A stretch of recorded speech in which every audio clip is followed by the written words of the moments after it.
know who's the most homophobic now, though? It's kind of crazy. It seems straight white women. Heterosexual white women. They're always going on about the male gaze. Male gaze this. I was out in the male gaze.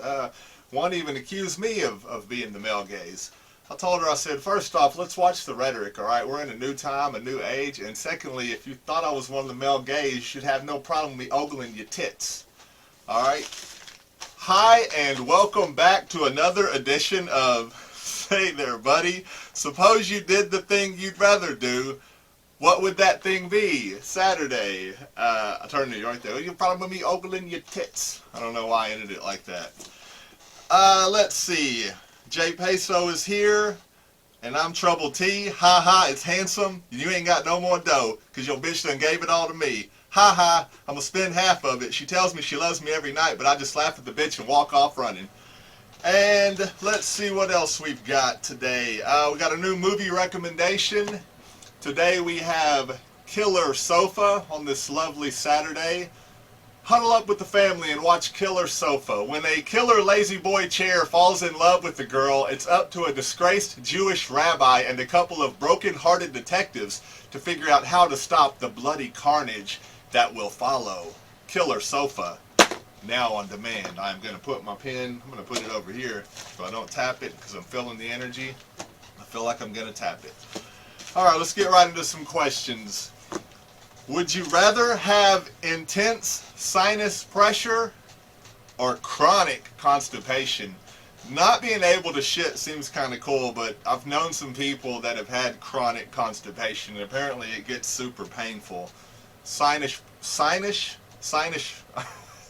with the SH. You having sinus problems?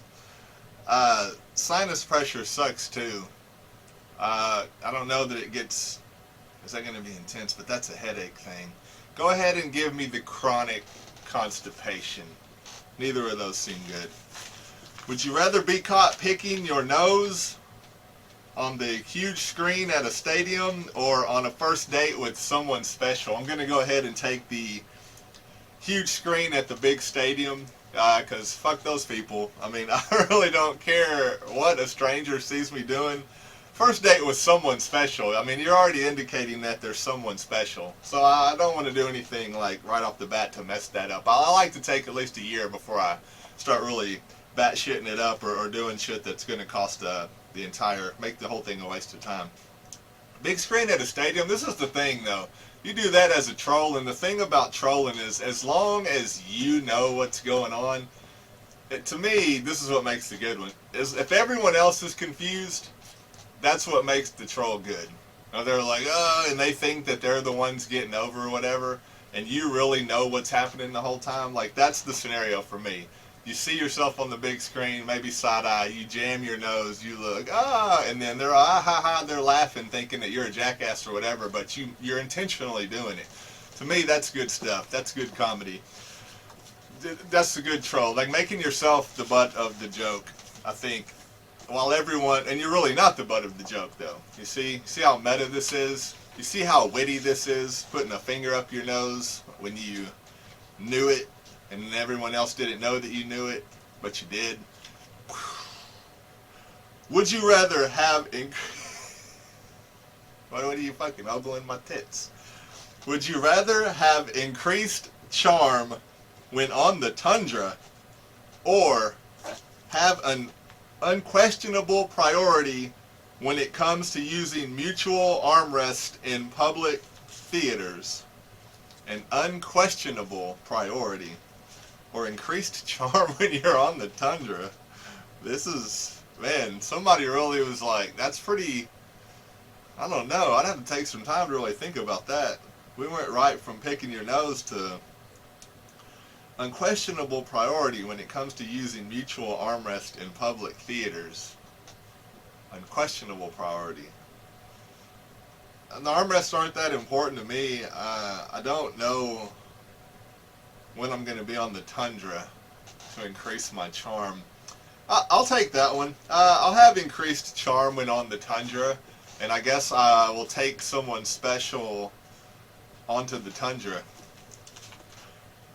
That's kind of a callback to the last one. I'll take someone special out there, not you. Would you rather be able to expedite the arrival of an elevator by pressing the button multiple times? We've all seen that. I'm sure everyone's done it where you just keep mashing it. But in this case, you're mashing the button and it does come quicker. Like me. Would you, or have the ability to sound incredibly natural and sincere on an answering machine? Oh, grappling with the outgoing message. I don't even try to do it anymore. This is, you know the drill. You've reached me. I'm not available. I have the worst phone dismount, even if I'm talking on the phone. We'll have a great conversation. It's going. I'm like, yeah, okay. Well, bye then. Right, this is it. Okay, well, you too. No, what? You didn't say anything? Okay, that's good. And then eventually you just hang up as you're still talking. I haven't tried to leave a incredibly natural and sincere answering machine message in a while. Just fumble through it. Expedite the arrival of an elevator by pressing it multiple times. I mean, you don't have time to wait on an elevator. Is your life that busy? Give me the incredibly naturally and sincere answering machine things, and I'm going to call and say crazy shit, but it's going to sound incredibly natural and sincere. I think I'd rather take that. Let's see. Haha, and you ain't got no more dough, because your bitch done gave it all to me. I like that one.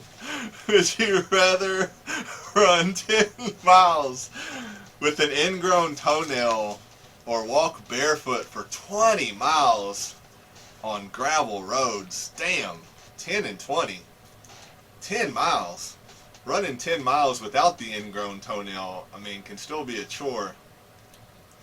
Barefoot for 20 miles on gravel. Would your feet get used to it? Man, my feet used to be so tough. I used to walk around my neighborhood. I'd walk to 7-Eleven barefoot. And I remember one time I got a piece of glass stuck in my foot, and it trapped the blood in the skin, so when you looked at the bottom of my foot, it was completely red, but all the blood was trapped by that piece of glass, and I put it in the tub, and I took it out, and I feel like that's one of the last times that I went barefoot. But it seems like when you're a kid, your feet are so much tougher. What happens? Like, the feet get pussified over time, unless you just keep them tough. I'm saying that to say this. I think I'm going to take the 10 miles on an ingrown toenail, because eventually that pain starts throbbing and the numbness kicks in. I just feel like 20 miles on a gravel road is hitting the bottom of your foot at different points, so you're never really adjusting to it. Even though you can walk, I don't want to do that. I'll just run the 10 and power through it.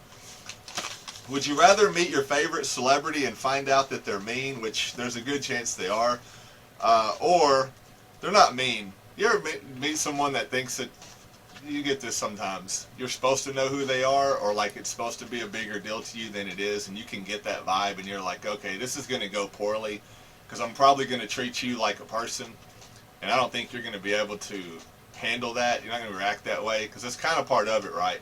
You walk into somewhere, and people are like fawning over you, which that's normally not going to happen if you're just a normal asshole walking in. They're just like, oh, this is another prick or whatever, and they're just a piece of shit to you. But if you're a celebrity, then they're kind of like, kiss your ass. Well, if you pull back on that a little, I feel like that's when they become mean, or they're like, how dare you talk to me as we're equals, you peasant.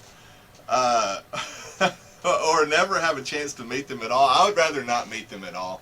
I think I would, rather than meet my favorite celebrity and find out that they're mean, or that they're some, that's why I say never meet your idols, rather than find out that they're something I'm not envisioning them to be, which isn't even fair to them. You see someone in a movie and you're like, oh, I'm going to go talk to, whatever the character is, and it's like, well, no, they're not the character, though.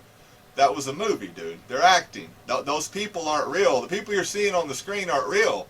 You got to get through this. But a lot of us can't, for whatever reason. We fall in love with characters. I used to do that too, and I would project that character onto that person. Be like, man, it's so disappointing that they have their own identity. I would rather not meet them and find that out. I'd rather just stay in love with the character and then never meet the real person at all. Okay, would you rather spit in the face of a police officer or spend 60 seconds in a field the size of a basketball court with a raging bull? 60 seconds. You spit in the face of the officer, you're going to get assault. Assault on a police officer is probably going to get you more.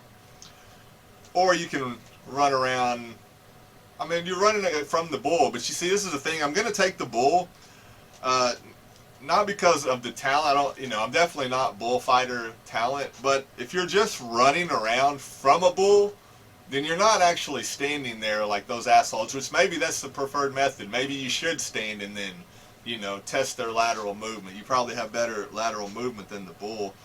But I feel like in the size of a basketball court, I'm going to run to one corner and then kind of get a feel for where they're going and stay out of jail. Really, it's 60 seconds. I feel, and I know I do this, overestimating my ability. I feel like I can avoid a bull for 60 seconds on a basketball court. I hope I can. Spitting in the face of the police officer is probably going to get you, it's weird now, going to get you some kind of social media fame, but then you got a record. What do you get for assaulting an officer? They're going to consider it assault. Would you rather retire as a locally respected and loved public high school teacher who inspired hundreds of kids to achieve their dreams and be good people, or a B-list action movie star who's appeared in 100+ direct-to-video films? Respected and loved high school teacher. You inspire, well, I mean, is this a tough decision? Is this what fame is? You're deciding between inspiring hundreds of kids to achieve their dreams, hundreds, and be good people, or be a B-list movie star. Seems pretty cool, but I wouldn't choose that over leading hundreds of kids to their dreams and being good people. Just getting them to be good people. They don't even have to achieve their dreams. If we can just get them to be good people. Do you know how to do that? Someone was asked, I forgot what I was talking the other day, when I was saying, how do you get people to care? We don't know. And this is on the job sites. This is anything. Anywhere you're at in public, on dates, or like it, just general public kindness. How do you get people to care? I don't know. We tried to pay them. It didn't work. Money's not doing it. We don't know. We don't know how to do it. In this sense, I can get them to be good people. I think I'm going to go ahead and take that. Let's see. Would you rather have to use a toilet that is really, really filthy and gross, or go to the bathroom with a stranger standing in the room? I have no problem with that. You want to sit there and watch me take a shit or do whatever I do in the bathroom, that's on you. You want to watch me do stuff? That's on you. I don't want to use the toilet that's really, really filthy and gross, because I'm imagining that, and we've seen some of it. I've seen people that, I've always wondered this, and if you do know, please contact Jay Peso and flood his inbox. Is everyone's asshole located in the same spot? Because I don't think it is, because sometimes you'll see the alligator shits that are like outside of the water. They're like sunbathing. They're not even touching the toilet water. I've seen people, after people, you've gone in the bathroom and there's shit on like the back rim of the toilet where it looks like their asshole may have been like more at the top of the crack and it fell there. Some shit's not in the toilet, so I've always wondered about that. So when I'm picturing a really filthy and gross toilet, I'm thinking about just shit all over it in random places, and it says you have to use it, not wipe it down. I'll go to the bathroom with the stranger standing in the room and just go, you deal with it. This is on you, bud. Would you rather drink the dirty water from a flower vase or a cup full of the liquid squeezed from a sponge that was just used to clean the kitchen? I'll take the dirty water from a flower vase. You're just drinking water that flowers have been in. I don't feel like that's going to have too bad of effects. Okay, let's see. Oh yeah, this next segment is brought to you by Bacon-Scented Mustache. Having trouble with the male gaze? Guys just keep staring you down? Well, here's a little tip. Slap on a bacon-scented mustache and just tell them, sorry bro, I'm a dude. And also you get to smell bacon. Bacon-scented mustache. Now to avoid sexual assaults or microaggressions. And these are out of the book, 2,000 Would You Rather Questions. You can play with yourself at home. Just stay in to avoid the male gaze. Seems homophobic to me, but hey, do whatever you want to do. It's your life, I guess. I don't know what the issue is. Would you rather wear one of your dad's shirts or your mom's sweaters? Mom's sweaters, I think, would be cooler. Dad's got a lot of the Western shirts. I don't really care for it. And it's a lot of long sleeve, tuck in. As far as I knew, I haven't seen him in, I don't know what's it been, almost 10 years. So who knows what he's wearing now. But I'll go ahead and take mom's sweaters. Would you rather have cornbread or garlic bread? Give me cornbread. And like Tommy Davis said, I don't know if you know this, but no, I'm not going to do it because last time I did it, I got in trouble. That's all I've got for today. So until next time, this is Trouble T, and I done told y'all motherfuckers, you fucking with Handsome. I'm a big man, got a big plan. My shit will fall on you, crushing you like the world, like the fucking World Trade Center racial epithet. You really don't want to fuck with me.